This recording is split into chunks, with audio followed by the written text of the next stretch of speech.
નમસ્કાર મિત્રો, દેશ અને દુનિયાના સૌથી મોટા સમાચારમાં આપનું સ્વાગત છે। તો આજના તાજા સમાચાર મેળવવા માટે વિડીયોને અંત સુધી જોતા રહો અને આવા જ દરરોજના સમાચાર સૌથી પહેલા મેળવવા માટે આ ચેનલને સબસ્ક્રાઇબ કરવાનું ના ભૂલતા। તો મિત્રો આજના પ્રથમ સમાચાર વિશે વાત કરી લઈએ તો 3 દિવસ સુધી ગુજરાતમાં ભારે વરસાદની આગાહી જે છે તે મિત્રો જાહેર કરવામાં આવી। મિત્રો તમને જણાવી દઈએ તો અત્યારે ગુજરાતના હવામાનમાં મોટી અપડેટ સામે આવી રહી છે। ખાસ ભારે વરસાદની આગાહી છે, પરંતુ એક બાજુ વરસાદ તો બીજી તરફ વાવાઝોડાને લઈને ગુજરાતમાં લગાતાર જે છે તે મિત્રો આગાહીઓ સામે આવી રહી છે। તેની વચ્ચે ગુજરાતના કયા કયા ગામડાઓમાં કેટલો વરસાદ જોવા મળશે તેની વાત કરીએ તો હાલમાં મિત્રો ગુજરાતમાં જે છે તે તીવ્ર ગરમીનો સમયગાળો જે છે તે મિત્રો ચાલી રહ્યો છે, પરંતુ હવે હવામાનમાં થોડા ફેરફાર થવાના સંકેતો આવી રહ્યા છે, કારણ કે હવામાન વિભાગ દ્વારા ભારે વરસાદની આગાહી તારીખ 3 થી લઈને 7 મે વચ્ચે જાહેર કરવામાં આવી છે, જેમાં મિત્રો ઓલ ઓવર ગુજરાત એટલે કે ગુજરાતના એકોએક વિસ્તારની અંદર સંપૂર્ણ ગામડાઓની અંદર મિત્રો વરસાદના રાઉન્ડો જોવા મળી શકે। આ સાર્વત્રિક રાઉન્ડ મિત્રો જોવા મળી શકે, જેમાં મિત્રો તારીખ 3, 4, 5 અને 6 આ 4 દિવસ દરમિયાન જે છે તે સંપૂર્ણ ગુજરાતમાં અતિ ભારે કડાકા ભડાકા અને ગાજવીજ સાથે અને પવન સાથેનો વરસાદ તમને જોવા મળશે। આંધી વંટોળ વાળું વાતાવરણ પણ જોવા મળી શકે। તેની સાથે મિત્રો 10 તારીખ આસપાસ એટલે કે 10 મે આસપાસ એક વાવાઝોડાની પણ મિત્રો આગાહી જે છે તે કરવામાં આવી છે। તો ટૂંકમાં હવામાનની દ્રષ્ટિએ જે છે તે આ મહિનો જે છે તેના સૌ પ્રથમ જે 10 દિવસ છે તે ખૂબ જ ભારે ગુજરાતીઓને પડી શકે। તો ત્યાર પછીના મહત્વના સમાચાર મિત્રો જોઈ લે તો અમિત શાહનું મોટું એલાન, મોટો બદલો લેવામાં આવશે। મિત્રો તમને જણાવી દઈએ તો પાકિસ્તાનની અંદર જે ખાસ કરીને પાકિસ્તાને હુમલો કર્યો છે કાશ્મીર ઉપર, ત્યારબાદ લગાતાર પ્રધાનમંત્રી મોદી અને ગૃહમંત્રી અમિત શાહ બેઠકો બોલાવી રહ્યા છે। વારંવાર મિત્રો છેલ્લા 10 દિવસથી તેમની બેઠકો ચાલી રહી છે। તેની વચ્ચે અમિત શાહે મોટું એલાન કરી દીધું। ગૃહમંત્રી અમિત શાહે મિત્રો આતંકવાદીઓને ચેતવણી આપતા કહ્યું છે કે જો કોઈ પણ કાયરતાપૂર્ણક હુમલો કરે છે અને વિચારે છે કે આ તેની મોટી જીત છે તો તેણે સમજવું જોઈએ કે આપણે એક પછી એક બદલો લેવા જઈ રહ્યા છીએ। તેમણે મિત્રો એટલે કે અમિત શાહે ભારપૂર્વક કહ્યું કે આ નરેન્દ્ર મોદીની સરકાર છે, કોઈને પણ બક્ષવામાં આવશે નહીં। આ નિવેદન આતંકવાદીઓ અને તેમના સમર્થકોને સીધો મજબૂત સંદેશ છે તેવું પણ અમિત શાહે જણાવ્યું। એટલે કે મિત્રો અમિત શાહે જણાવેલું છે કે ગણીને ચૂકીને જે છે તે મિત્રો મારવામાં આવશે કોઈક આતંકવાદીઓને, અને જે નાપાક હરકત પાકિસ્તાન દ્વારા કરવામાં આવી છે તેનો વળતો જવાબ જે છે તે આપશે। આ મિત્રો જે છે તે મોદીની સરકાર છે, કઈ રીતના મિત્રો આતંકવાદીઓ ઠાર પાડવા તે જાણે છે તેવું પણ એલાન જે છે તે મિત્રો ખાસ કરીને અમિત શાહ દ્વારા કરવામાં આવ્યું। તો મિત્રો ભવિષ્યમાં જે છે તે આતંકવાદીનો જેટલા પણ લોકોએ હુમલો કર્યો છે તેને ઠાર પાડવામાં આવશે અને ભારત સરકાર દ્વારા પાકિસ્તાનને કડક પાઠ ભણાવવામાં આવશે। અને મિત્રો ખાસ કરીને અત્યારે જે છે તે તૈયારીઓ પણ વધી રહી હોય તેવું લાગી રહ્યું છે, કારણ કે ઓફિશિયલ દ્વારા એટલે કે મોટા નેતાઓ દ્વારા મોટી બેઠકો બોલાવવામાં આવી રહી છે। જયશંકર, પ્રધાનમંત્રી મોદી, આપણા વિદેશ મંત્રી, ગૃહમંત્રી લગાતાર બેઠકો બોલાવી રહી છે। અમેરિકન રાષ્ટ્રપતિ સાથે પણ વાતચીત જે છે તે કરી છે તેવા પણ મિત્રો સમાચારો સામે આવ્યા છે। ત્યાર પછીના મહત્વના સમાચાર મિત્રો જોઈ લઈએ તો ફોન યુઝર્સ એટલે કે ફોન વાપરવાવાળા બચી જજો, પાકિસ્તાને આપી મોટી ચેતવણી। મિત્રો તમને જણાવી દઈએ તો કાશ્મીરની અંદર પહેલગામમાં જે આતંકવાદીનો હુમલો થયો છે ત્યારબાદ જે છે તે લગાતાર પાકિસ્તાન તરફથી સાયબર ફ્રોડ વધી રહ્યા છે। મહારાષ્ટ્ર પોલીસે મિત્રો સૂચના આપી છે કે 10 લાખથી વધારે જેટલા લોકોના ફોન સાથે સાયબર અટેક કરવામાં આવ્યા છે પાકિસ્તાનીઓ દ્વારા। હવે મિત્રો ઘણા બધા લોકોને સાયબર અટેક ના ખબર હોય તો તમને જણાવી દઈએ કે તમારા જ ફોનમાંથી જે છે તે હેકરો દ્વારા તમારા ફોનનો ડેટા ચોરી કરવામાં આવે છે। તો પાકિસ્તાન દ્વારા 10 લાખ જેટલા લોકોના ફોનની અંદર જે છે તે ખાસ કરીને અટેક કરવામાં આવ્યો છે। આ મિત્રો જે સાયબર અટેક છે તે ખાસ કરીને વ્યક્તિના શરીર સાથે નથી કરવામાં આવતો, તેના ફોન સાથે ડિજિટલી કરવામાં આવે છે। તો અત્યારે મિત્રો પાકિસ્તાન મિત્રો લગાતાર જે છે તે ભારતીય લોકોના આવા ફોનમાંથી ડેટા ચોરી કરી રહ્યું છે, સાયબર અટેક કરી રહ્યું છે। આનાથી તમે કઈ રીતના બચી શકો તે પણ ખાસ ધ્યાનમાં રાખવાનું છે, કારણ કે જો મિત્રો તમારી સાથે પણ આ સાયબર ફ્રોડ થઈ ચૂક્યો અને તમારા ફોનમાંથી જો ડેટા ચોરી થઈ ગયા તો મિત્રો તમારા રહેલા ફોનમાં દરેક ફોટા, દરેક જે વિડીયો હોય છે, તમારા ફોનની દરેક પ્રોસેસ જે છે તે તેના હાથમાં ચાલી જશે, હેકરોના હાથમાં। તમારા ફોનમાં મિત્રો જો કોઈ બેંકની ડિટેલ હશે, યુપીઆઈ આઈડી હશે તો તમારા બેંકમાંથી પૈસા પણ લૂંટાઈ શકે અને તમારા ફોટો સાથે મિત્રો જે છે તે તમારી પ્રાઇવસીનો ઇસ્યુ પણ આવી શકે। તો ખાસ મિત્રો તમારે જે છે તે તમારા પાસે કોઈ પણ ખોટા ફેક ફોન અથવા મેસેજ આવે છે તો તેના ઉપર તમારે ભરોસો નથી કરવાનો, કોઈ પણ મેસેજ ઉપર ખોટો લાગે તેના ઉપર ક્લિક નથી કરવાનું। અને કોઈ પણ મિત્રો તમે ગૂગલ ઉપર જ્યારે વેબસાઇટો ખોલો છો, કોઈ પણ વસ્તુ સર્ચ કરો છો ત્યારે કોઈ થર્ડ પાર્ટી વેબસાઇટ હોય અથવા એપ્લિકેશન હોય તેને ડાઉનલોડ કે ઇન્સ્ટોલ કરતા નહીતર મિત્રો તમારી સાથે પણ આ સાયબર ફ્રોડ થઈ શકે અને તમારા મોબાઈલ સાથે પણ ચેડા જે છે તે કરવામાં આવી શકે। તો ત્યાર પછીના મહત્વના સમાચાર મિત્રો જોઈ લઈએ તો પાકિસ્તાનમાં લાગ્યું લોકડાઉન, બધું જે છે તે બંધ થશે. મિત્રો પહેલગામમાં આતંકવાદી હુમલો ભારત સાથે કરવા બાદ પાકિસ્તાનને મોંઘું પરિણામ આવ્યું છે. હવે ત્યાં ડરનો માહોલ છે. તેની વચ્ચે ખાસ કરીને ભારત અને પાકિસ્તાન વચ્ચે જે તણાવો સતત વધી રહ્યા છે. ભારત તરફથી અત્યાર સુધી કોઈ લશ્કરી કાર્યવાહી કરવામાં નથી આવી, પરંતુ પાકિસ્તાનના વિવિધ વિસ્તારોમાં ભયનું વાતાવરણ અત્યારે જોવા મળી રહ્યું છે. એક તરફ મિત્રો કરાચીમાં કલમ 144 પણ લાગુ કરી દેવામાં આવી છે, એટલે કે પાકિસ્તાનના કરાચીમાં લોકડાઉન જાહેર કરી દેવામાં આવ્યું છે. તે સમયે ખૈબર જિલ્લાના જામરુદ વિસ્તારમાં પાકિસ્તાનની અંદર લોકડાઉન લાગુ કરવામાં આવ્યું છે. મિત્રો ભારતનો ડર એટલો બધો પાકિસ્તાનને સતાવી રહ્યો છે કે ત્યાં કલમ 144 લાગુ કરવામાં આવી અને લોકડાઉન પણ લગાડવું પડ્યું છે. લોકડાઉન દરમિયાન ફક્ત કેટલીક આવશ્યક સેવાઓમાંથી જ મિત્રો તમને એટલે કે પાકિસ્તાનમાં કેટલીક આવશ્યક જરૂરિયાતવાળી વસ્તુઓ જ ખુલ્લી રહેશે, જેમ કે જનરલ સ્ટોર, દવાખાનાઓની સેવાઓ, દવાની દુકાનો. આ સિવાય જે છે તે તમામ દુકાનો અને પ્રવૃત્તિઓ બંધ રહેશે. તો મિત્રો ભારતને છેડવાની જે છે તે પરિણામ હવે પાકિસ્તાનને મોંઘું આવી શકે, કારણ કે ભારતની ઉપર જે આતંકવાદ હુમલો કર્યો છે તેનો વળતો જવાબ ભારત પૂરેપણો આપવા તૈયાર છે. તેની સામે પાકિસ્તાનમાં ડરનો માહોલ જોવા મળ્યો અને સાથે જ મિત્રો જે છે તે ભવિષ્યમાં હવે કંઈ મોટું થઈ રહ્યું હોય તેવું દેખાઈ રહ્યું છે. ત્યાર પછીના મહત્વના સમાચાર મિત્રો જોઈ લઈએ તો મોદી રાજમાં ખેડૂતોની આવક વધી, યોજનાઓનો લાભ લઈને ગરીબો લોકો આગળ વધ્યા. મિત્રો તમે જાણો છો કે 2014માં દેશે તે મોદી સરકાર અસ્તિત્વમાં આવી છે, એટલે કે મોદી સરકાર ચૂંટાઈને આવી ત્યારબાદ અનેકો યોજનાઓ ચલાવવામાં આવી. હવે મિત્રો આ યોજનાઓ જે છે તે કેટલાક ગરીબો માટે વરદાન બનીને સામે આવી છે, કારણ કે ઘણા બધા લોકો કે જે પોતાનું ગુજરાન પણ ના ચલાવી શકતા હોય તેવા લોકો આ યોજનાનો લાભ લઈને પોતાનું ગુજરાન ચલાવે છે, પોતાના બાળકોને ભણાવી શકે છે. કારણ કે એવા કોઈ પણ લોકો નથી મિત્રો કે જેના માટે મોદી સરકાર યોજનાનો લાભ ના આપતી હોય. મજૂરો માટે મિત્રો લાભ મળે છે, ખેડૂતો માટે અનેકો યોજના છે, બાળકો માટે, વિદ્યાર્થીઓ માટે, સ્ત્રીઓ માટે, વૃદ્ધો માટે, યુવાનો માટે, એક કક્ષાના લોકો માટે મિત્રો મોદી સરકાર દ્વારા અનેકો યોજનાઓ ચલાવવામાં આવે છે, જેનો લાભ લઈને અત્યારે લોકો આગળ વધી રહ્યા છે. ખેડૂતોની આવક પણ મિત્રો બમણી થઈ રહી છે તેવું પણ કેટલાક રિપોર્ટ અનુસાર કહેવાનું છે, કારણ કે ખેડૂતો માટે પણ સરકાર અનેકો યોજના ચલાવે છે. અને મિત્રો ખાસ કરીને અત્યારે જે છે તે અત્યારે જેટલી પણ યોજનાઓ ચલાવવામાં આવે છે મોદી સરકારની, તેમાંથી તમે કઈ યોજનાઓનો લાભ લઈ રહ્યા છો તે પણ કોમેન્ટની અંદર લખીને જણાવી દેજો. અને યોજનાનો લાભ તમને કેટલો મળી રહ્યો છે તે પણ જણાવી દેજો. તો ત્યાર પછીના મહત્વના સમાચાર મિત્રો જોઈ લે તો શા માટે અત્યારે લોકો જે છે તે લોનમાં ફસાઈ રહ્યા છે, મોટો સ્તરબે સામે આવ્યો. મિત્રો અત્યારે જે છે તે ખાસ કરીને ઘણા બધા લોકો લોનનો શિકાર બની રહ્યા છે. તે ખેડૂતો હોય કે કોઈ પણ યુવાઓ હોય કે કોઈ પણ પ્રકારના ધંધા સાથે જોડાયેલા લોકો હોય. શા માટે મિત્રો આ લોનમાં લોકો વધુમાં વધુ ફસાઈ રહ્યા છે અને શા માટે લોકો ફસાઈને લોન માફીની માંગણીઓ પણ કરે છે, તેની પાછળ વાસ્તવિકતા ખૂબ જ મોટી છે. વાત કરીએ તો મિત્રો બદલાયેલા સમયમાં અત્યારે ભારતમાં પણ લોકોની લાઈફસ્ટાઈલમાં બદલાવ આવ્યો છે. આજે મિત્રો મધ્યમ કક્ષાના લોકો એટલે કે મધ્યમ વર્ગના લોકો, ગરીબ લોકો જે છે તેને પણ અમીરોની લાઈફ જીવવી છે. એક તરફ મોંઘવારી છે, પરંતુ મોંઘવારી સાથે જ વધતા જેટલા ખર્ચા જે છે તે પણ મિત્રો જવાબદાર છે અને વળી લોકોને પહોંચ બહારની દરેક વસ્તુઓ મેળવવી છે. આ મિત્રો એક મુખ્ય કારણ છે કે અત્યારે લોકો જે છે તે લોનમાં ફસાઈ રહ્યા છે. કારણ કે મિત્રો અત્યારે જે છે તે લોન નાની વસ્તુઓ ઉપર પણ તમને મળી આવે છે. જેમ કે ઉદાહરણ તરીકે જોઈ લઈએ તો ખાસ કરીને 27% લોકો એવા છે કે જે જૂની લોન ભરવા માટે નવી લોન લેતા હોય છે. અને મિત્રો અત્યારે નાનકડી ફર્નિચર, કબાટ, કોઈ પણ ફર્નિચર લેવું હોય તેના માટે પણ મિત્રો લોકો જે છે તે લોન લઈ રહ્યા છે. આ મિત્રો મોટું કારણ છે કે લોકો જે છે તે વારંવાર લોનમાં ફસાઈ રહ્યા છે. ત્યારબાદ હપ્તા ભરવા માટે પૈસા ના હોવાથી લોકો જે છે તે પહેલી લોન ચૂકવવા માટે બીજી લોન લેતા હોય છે. બીજી તરફ ખેડૂતો પણ મિત્રો જે છે તે પોતાનો પાક જે છે તે નિષ્ફળ જયા બાદ જે છે તે પોતાનું જીવન ગુજરાન ચલાવવા માટે પણ લોન ઉપર જીવન ગુજારી રહ્યા છે. આ મિત્રો મુખ્ય કારણ છે કે અત્યારે ગુજરાતમાં મોટા ભાગના લોકો જે છે તે લોનમાં ફસાઈ રહ્યા છે. ત્યારબાદ મિત્રો લોકો જે છે તે લોન માફીની સરકાર પાસે માગણી કરે છે, પરંતુ મિત્રો સરકાર તરફથી કોઈ પણ યોગ્ય જવાબ આપવામાં આવતો નથી. તો ત્યાર પછીના મહત્વના સમાચાર જોઈએ તો રાહુલ ગાંધીએ કરી મોટી જાહેરાત, મોંઘવારી પ્રત્યે આપ્યું મોટું નિવેદન. મિત્રો અત્યારે જે છે તે લગાતાર મોંઘવારીઓ વધી રહી છે, તેના વિશે રાહુલ ગાંધી દ્વારા ટ્વિટર ઉપર મોટી માહિતી આપવામાં આવી. મોંઘવારી મામલે મિત્રો કોંગ્રેસના સાંસદ રાહુલ ગાંધીએ સરકાર ઉપર નિશાન સાધ્યું હતું. ટ્વિટર ઉપર રાહુલ ગાંધીએ લખ્યું હતું કે મોદી સરકારની અંદર જે છે તે લગાતાર મોંઘવારીઓ વધી રહી છે.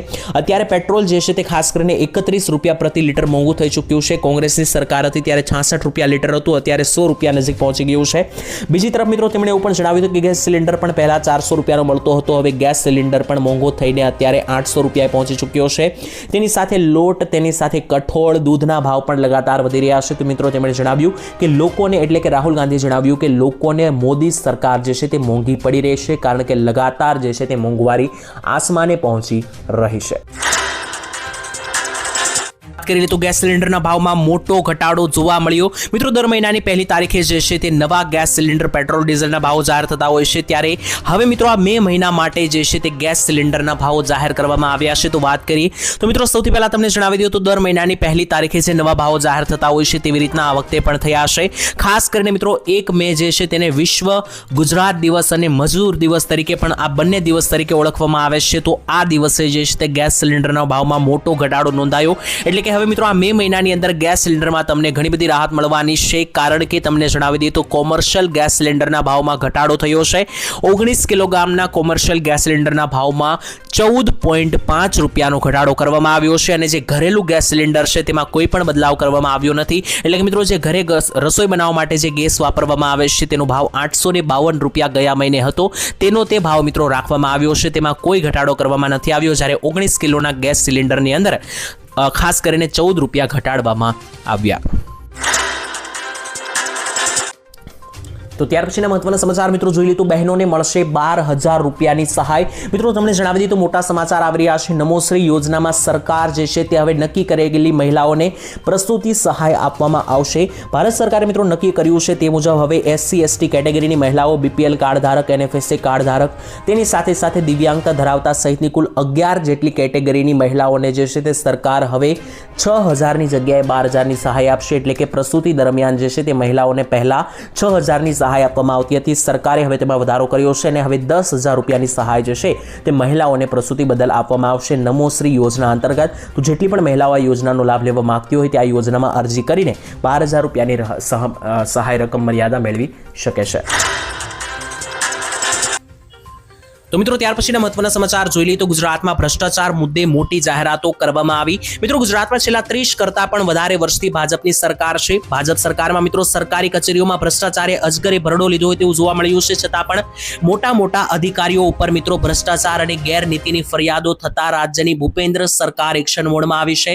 એટલે કે મિત્રો ગુજરાત સરકાર દ્વારા મોટી કાર્યવાહીઓ હાથ ધરવામાં આવશે, કારણ કે ગુજરાતમાં ખાસ કરીને ભ્રષ્ટાચારો જે વધી રહ્યા છે તેને લઈને ફરિયાદો થતા સરકાર એક્શન મોડમાં આવી ગઈ છે. અને હવે ભૂપેન્દ્ર પટેલની મિત્રો જે અત્યારે સરકાર છે તે અધિકારીઓની એક એવી યાદી તૈયાર કરશે કે જે ભ્રષ્ટાચાર ફેલાવી રહ્યા હોય, અને આ યાદીમાં જેટલા પણ અધિકારીઓના નામ હશે તેમને એક એક કરીને ઘર ભેગા કરવામાં આવશે અને ખાસ કરીને સરકારી કચેરીઓમાંથી બહાર કાઢવામાં આવશે. તો મિત્રો ભ્રષ્ટાચાર ફેલાવતા આવા મિત્રો કર્મચારીઓ પર સરકાર જે છે તે હવે કડક પગલાં લેશે, જેથી ભવિષ્યમાં હવે તમને ગુજરાતમાં ભ્રષ્ટાચાર જે છે તે ઓછો થતો જોવા મળી શકે. તો મિત્રો ત્યાર પછીના મહત્વના સમાચાર જોઈ લઈએ તો દૂધના ભાવમાં 2 રૂપિયાનો વધારો થયો. મિત્રો તમને જણાવી દઈએ તો જો તમે પણ અમૂલ દૂધ વાપરો છો અથવા મધર ડેરીનું દૂધ વાપરો છો તો ભાવ વધારો કરવામાં આવ્યો છે, ખાસ જાણી લેજો. મળતી માહિતી મુજબ મિત્રો અમૂલ ગોલ્ડ અને અમૂલ તાજા સાથે જ અમૂલ શક્તિના ભાવમાં વધારો કરવામાં આવ્યો છે. એક સાથે 2 રૂપિયાનો વધારો કરવામાં આવ્યો છે, જેમાં મિત્રો તમને જણાવી દઈએ તો અમૂલ ગોલ્ડ દૂધની અંદર 500 મિલીની થેલી એટલે કે 500 મિલીની થેલીની અંદર 1 રૂપિયા અને 1 લીટર દૂધમાં 2 રૂપિયાનો વધારો થયો. એટલે કે મિત્રો હવે જે છે તે ખાસ કરીને અમૂલની તાજા શક્તિ અને ગોલ્ડ દૂધની જે બાટલી છે, થેલી છે, તેના ઉપર મિત્રો લીટર દીઠ 2 રૂપિયા તમારે વધારે ચૂકવવા પડશે. પહેલા મિત્રો આ બાટલીના ભાવ જે છે તે 1 લીટર તમને જણાવી દીધો અમૂલ ગોલ્ડનો ભાવ 65 રૂપિયા હતો લીટરનો, તે વધીને હવે 67 રૂપિયા થઈ ચૂક્યો છે. જ્યારે અમૂલ તાજાનો ભાવ જે છે તે 53 રૂપિયા હતો, તે વધીને હવે 55 થઈ ચૂક્યો છે. અને તેની સાથે અમૂલ ગાયનો મિત્રો ભાવ જે છે તે હવે વધીને 29 રૂપિયા થઈ ગયો છે. આમ મિત્રો દરેક દૂધ ઉપર દરેક જે દૂધની થેલી છે તેના ઉપર લીટર દીઠ 2 રૂપિયાનો વધારો કરવામાં આવ્યો. તો મિત્રો ત્યાર પછીના મહત્વના સમાચાર જોઈ લઈએ તો શું 500 રૂપિયાની નોટ જે છે તે બંધ થઈ જશે? મિત્રો ખાસ કરીને અત્યારે જે છે સમાચારો આવી રહ્યા છે અને RBI દ્વારા પણ મોટી જાહેરાતો કરવામાં આવી છે. 100, 200 અને 500 રૂપિયાની નોટને લઈને વારંવાર મિત્રો જે છે તે માહિતીઓ સામે આવી રહી છે. તેની વચ્ચે ભારતીય રિઝર્વ બેંક એટલે કે RBI એ મિત્રો બેંકની દેશની દરેક બેંકોને મિત્રો એક સૂચના બહાર પાડી છે અને જણાવી દીધું છે કે સપ્ટેમ્બર મહિનો આવતા એટલે કે આજથી લગભગ 6 મહિના સુધીમાં 75% ATMની અંદર 100 અને 200 રૂપિયાની નોટો અપલોડ કરવાનો આદેશ જારી કર્યો છે. એટલે કે દેશની બધી બેંકોમાં હવે 100 અને 200 રૂપિયાની નોટ ATM મશીનની અંદર વધારવાનો સરકારે જે છે તે મિત્રો નિર્ણય લીધો છે, તેવું અહીંયા કહેવામાં આવી રહ્યું છે. તેને લઈને મિત્રો RBIના નિર્દેશ પછી નિષ્ણાંતોનું માનવું એવું છે કે ભારતીય રિઝર્વ બેંક શું 500 રૂપિયાની નોટ નિર્ભરતા ઘટાડવા માંગે છે? તો શું 2000 બાદ હવે 500 રૂપિયાની પણ નોટ બંધ થઈ જશે? તો મિત્રો બેંકના નિષ્ણાંતો જે છે તેમણે એવું જણાવ્યું કે આવું મિત્રો કશું નથી. ખાસ કરીને 100 અને 200 રૂપિયાની નોટો વધારવા ઉપર મિત્રો અત્યારે સરકાર ધ્યાન આપી રહી છે. બાકી 500 રૂપિયાની નોટ બંધ થશે તેવા કોઈ પણ હજી જાહેરાત કરવામાં નથી આવી. મિત્રો નોટબંધીને લઈને જો કોઈ પણ મિત્રો તમને સમાચાર મળે તો તમારે માત્ર ને માત્ર આરબીઆઈનું સાંભળવાનું છે, કારણ કે આરબીઆઈ જ આ નિર્ણયો લઈ શકે, બાકી કોઈ લઈ શકતું નથી. તો આરબીઆઈ દ્વારા આવી કોઈ જાહેરાત કરવામાં નથી આવી. માત્ર એટીએમમાં 100 અને 200 રૂપિયાની નોટને વધારવા માટે કહેવામાં આવ્યું છે. તેનો મતલબ એ નથી કે 500 રૂપિયાની નોટ બંધ કરવામાં આવશે. તો મિત્રો ત્યાર પછીના મહત્વના સમાચાર જોઈ લઈએ તો બેંકોમાં 12 દિવસ રજા રહેવાની છે. ખાસ તમારું કોઈ પણ બેંકને લગતું કામ હોય તો આ સમાચાર જાણી લેજો. મિત્રો દર મહિનાની અંદર જે છે તે બેંકોની રજા યાદીઓ જાહેર કરવામાં આવતી હોય છે. તેવી જ રીતના મે મહિનાની પણ રજા યાદી જાહેર થઈ ચૂકી છે અને બેંકમાં મિત્રો મે મહિનાની અંદર જે છે તે 12 દિવસ બેંકો બંધ રહેવાની છે. તો જો મિત્રો તમારું કોઈ પણ બેંકને લગતું કામ હોય તો ખાસ કરીને તમે આ રજા યાદી જોઈને જજો, જેથી કરીને બેંક ઉપર તમારે ખોટા ધક્કા ના થાય. દર મહિનાના બીજા અને ચોથા શનિવારે અને દરેક રવિવારે બેંકો બંધ રહેતી હોય છે. તેની સાથે કેટલાક તહેવારો હોવાથી પણ બેંકો બંધ રહેતી હોય છે. તો મિત્રો મે મહિનાની અંદર પણ 12 દિવસ બેંકો બંધ રહેશે. તો મિત્રો ત્યાર પછીના મહત્વના સમાચાર જોઈ લઈએ તો ખેડૂતોને મળશે હવે 25,000 રૂપિયાની ભેટ. મિત્રો ગુજરાતના ખેડૂતો કે જે સહાયની રાહ જોઈને બેઠેલા હોય છે તેવા લોકો માટે મોટી સહાય યોજના જાહેર પડી ગઈ છે. અત્યારે મિત્રો સરકારે જે છે તે આઈ ખેડૂત પોર્ટલ ખુલ્લું મૂક્યું છે. ત્યાં જઈને તમે દરેક યોજનાઓમાં અરજી કરી શકો, જેમાં ખેડૂતો માટે લાખો રૂપિયા સુધીની યોજનાઓ જે છે તે જાહેર કરવામાં આવી છે. તેમાંથી મિત્રો આ એક યોજના છે જેમાં ખેડૂતોને મળશે 25,000 રૂપિયા સુધીની સહાય. ગુજરાતના ખેડૂતોને મિત્રો ખેતી કામમાં ખૂબ જ ઉપયોગી થાય તે માટે સાધન સહાય યોજના સરકારે અમલમાં મૂકેલી છે. આ યોજનાની અંદર મિત્રો સનેડો અને મિની ટ્રેક્ટર ખરીદવા માટે સરકાર સનેડો અને મિની ટ્રેક્ટર ખરીદવા માટે સરકાર પૈસા આપે છે. તેના માટે સરકાર તરફથી 25,000 રૂપિયાની સહાય આપવામાં આવે છે. તો જો મિત્રો તમારે પણ આમાંથી કોઈ સાધનો ખરીદવા હોય ખેડૂતોને તો તેના માટે મિત્રો 25,000 રૂપિયા જેટલી જે છે તે સબસિડીઓ આપવામાં આવશે. તો તમે મિત્રો અત્યારે જે છે તે આઈ ખેડૂત પોર્ટલ ઉપર અરજી કરી શકો અને લાખો રૂપિયાની સહાયનો લાભ જે છે તે તમે મેળવી શકો. આ યોજના સિવાય પણ મિત્રો અનેકો ઘણી બધી યોજનાઓ છે જેનો લાભ તમે લઈ શકો. તો ત્યાર પછીના મહત્વના સમાચાર મિત્રો જોઈ લઈએ તો 20મો હપ્તો ખેડૂતોના ખાતામાં ક્યારે આવશે? મોટા સમાચાર સામે આવ્યા. મિત્રો તમને જણાવી દઈએ તો અત્યારે પીએમ કિસાન યોજના અંતર્ગત જે સરકાર દ્વારા 2,000 રૂપિયાનો હપ્તો આપવામાં આવતો હોય છે તેને લઈને ખેડૂતોને અત્યારે હપ્તાની રાહ છે. તેની વચ્ચે પીએમ કિસાન યોજના હેઠળ અત્યાર સુધીમાં 19 હપ્તા જે છે તે ખેડૂતોને આપવામાં આવ્યા છે. તેમાંથી હવે ખેડૂતોને 20મા હપ્તાની રાહ છે. તો રાહ જોઈ રહેલા તમામ ખેડૂતોને મિત્રો જણાવી દઈએ કે આ 20મો હપ્તો જે છે તે ખેડૂતોના ખાતામાં જૂન મહિનાની અંદર આવે તેવા ચાન્સ જે છે તે મિત્રો અત્યારે સૌથી વધારે દેખાઈ રહ્યા છે. જોકે મિત્રો આ અંગે કોઈ પણ સત્તાવાર જાહેરાત સરકાર તરફથી કરવામાં નથી આવી, પરંતુ જે દરેક હપ્તાઓ આવતા હોય છે તે પ્રમાણેનું જે પેટર્ન બનતી હોય છે તે અને અમારા અનુમાન અને અમારા અનુભવને આધારે અમે તમને જણાવી રહ્યા છીએ કે આ હપ્તો જે છે તે જૂન મહિનામાં ખેડૂતોના ખાતામાં આવી શકે. તો જે કંઈ પણ ખેડૂતોએ ઈ-કેવાયસી ના કરાવેલું હોય તો વહેલી તકે કરાવી લેજો, નહીતર જે છે તે મિત્રો આ 2,000 રૂપિયાનો હપ્તો તમારા ખાતામાં આવશે નહીં. તો ત્યાર પછીના મહત્વના સમાચાર મિત્રો જોઈ લઈએ તો ખેડૂતો માટે મોટી ખુશખબર આવી ગઈ છે. રાજ્યના મુખ્યમંત્રી ભૂપેન્દ્ર પટેલે વધુ એક ખેડૂતલક્ષી નિર્ણય લઈને જગતના તાતને મોટી ભેટ આપી છે. મિત્રો તમને જણાવી દઈએ કે અત્યાર સુધી જે છે તે ખાસ કરીને ખેડૂતોને પાણીની કમી રહેતી હોય તેવા ખેડૂતો માટે હવે મોટી રાહત મળી ગઈ છે. મુખ્યમંત્રી ભૂપેન્દ્ર પટેલે સિંચાઈ માટે જેટલું પાણી ખેડૂતને જોતું હોય તેટલું પાણી આપવા પાણી પુરવઠા વિભાગને સૂચના આપવામાં આવી છે. એટલે કે ખાસ કરીને ખેડૂતો એવા હોય છે કે જેમના ખેતરમાં પાણીની કમી હોય છે, તેના માટે ખેડૂતો જે છે તે પૂરતી ખેતી અથવા પૂરતો પાક લઈ શકતા હોતા નથી. ઘણા બધા ખેડૂતોને ખરીફ પાક લેવા હોય છે, ઘઉં જેવા પાકો લેવા હોય છે, પરંતુ પાણીની તંગીને કારણે ખેડૂતો જે છે તે મિત્રો આ પાકો લઈ શકતા હોતા નથી. તો હવે તેવા ખેડૂતોને મોટી રાહત મળી ગઈ છે. હવે જે છે તે ભૂપેન્દ્ર પટેલની સરકાર જે છે તે ખાસ કરીને ભૂપેન્દ્ર પટેલ દ્વારા પાણી પુરવઠા મંત્રીને સૂચના આપવામાં આવી છે કે ખેડૂતોને જેટલું જોતું હોય તેટલું પાણી આપવામાં આવે, કે જેથી કરીને ખેડૂતો જે છે તે પોતાના પગભર આગળ વધી શકે અને ખાસ કરીને પોતાનું ગુજરાન ચલાવી શકે અને પોતાની આવક પણ વધારી શકે. તો ત્યાર પછીના મહત્વના સમાચાર વિશે મિત્રો માહિતી મેળવી તો સૌથી મોટા સમાચારો આવી રહ્યા છે. લૂંટેરાઓથી ખાસ સાવધાન અને બચીને રહેજો, મોટી ચેતવણી જાહેર કરવામાં આવી. મિત્રો અત્યારે વાયુ વેગે સમાચાર વહેતા થયા છે કે કેટલાક ઠગો સાધુના વેશમાં આવે છે અને ધાર્મિક પ્રવૃત્તિઓની આડમાં વશીકરણ કરીને લૂંટ ચલાવે છે. જોકે મિત્રો આ મામલો જે છે તે ખાસ કરીને પોલીસ લોકોમાં જાગૃતતાનો મેસેજ પણ શેર કર્યો છે. તેની વચ્ચે ગુજરાત પોલીસ દ્વારા મિત્રો લખવામાં આવ્યું છે કે રાજ્યમાં અત્યારે સાધુ સંતોનો વેશ ધારણ કરીને ધાર્મિક પ્રવૃત્તિઓની આડમાં વશીકરણ કરીને લૂંટ કરવામાં આવી રહી છે, જે માત્ર અફવા છે. આવી અફવાઓથી સાવધાન રહો અને અન્યને પણ જાગૃત કરો. એટલે કે મિત્રો આવી પ્રકારની જે અંધશ્રદ્ધા અને અફવાઓ છે તેનાથી બચીને રહેવું જોઈએ. ખાસ કરીને આ પ્રકારના લૂંટેરાઓથી સાવધાન રહેવું જોઈએ તેવી પણ મિત્રો જે છે તે ગુજરાત પોલીસ દ્વારા સૂચના જાહેર કરવામાં આવી હતી. તો મિત્રો ત્યાર પછીના મહત્વના સમાચાર જોઈ લઈએ તો વિદ્યાર્થીઓને મફત લેપટોપ સહાય યોજના અંતર્ગત આપવામાં આવશે લેપટોપ. મિત્રો તમને જણાવી દઈએ તો ખાસ કરીને બધા વિદ્યાર્થીઓને ડિજિટલ અભ્યાસ સાથે જોડવા માટે સરકાર દ્વારા લેપટોપ સહાય યોજના 2025 શરૂ કરવામાં આવી છે. આ યોજના હેઠળ મિત્રો તમને જે છે તે બધાને લેપટોપ જે છે તે બિલકુલ મફતમાં મળશે અને તમને લેપટોપ સહાય યોજના દ્વારા લેપટોપ કેવી રીતના મેળવવું તે સંપૂર્ણ પ્રક્રિયા પણ જણાવવામાં આવશે. મિત્રો ગુજરાત સરકાર દ્વારા ખાસ કરીને વિદ્યાર્થીઓને લેપટોપ આપવામાં આવી રહ્યું છે, કારણ કે લેપટોપ જે છે તે ખાસ કરીને બાળકોને આગળ શિક્ષણ મેળવવામાં અને ભણવામાં ખૂબ જ વધારે મદદ કરે છે, કારણ કે અત્યારે ટેકનોલોજીનો જમાનો છે અને ટેકનોલોજી વાપરીને બાળકો આગળ વધી શકે તે માટે સરકાર લેપટોપ આપી રહી છે. હવે મિત્રો લેપટોપ જે છે તે 20 થી 25 હજાર રૂપિયાનું આવતું હોય છે, નાનામાં નાનું લેપટોપ. તે ખરીદવા માટે પણ ઘણા બધા વિદ્યાર્થીઓ માટે પૈસા હોતા નથી, તો તેવા લોકોને સરકાર જે છે તે હવે રાહત પેકેજ સબસિડી આપશે, જેથી આવા લોકો પણ લેપટોપ ખરીદી શકે. પરંતુ મિત્રો તેના માટે કેટલીક શરતો મૂકવામાં આવી છે. જો તમે તે શરતનું પાલન કરતા હોય તો જ મિત્રો તમને 20 થી 25 હજાર વાળું લેપટોપ જે છે તે લેવા માટે સરકાર પૈસા આપશે.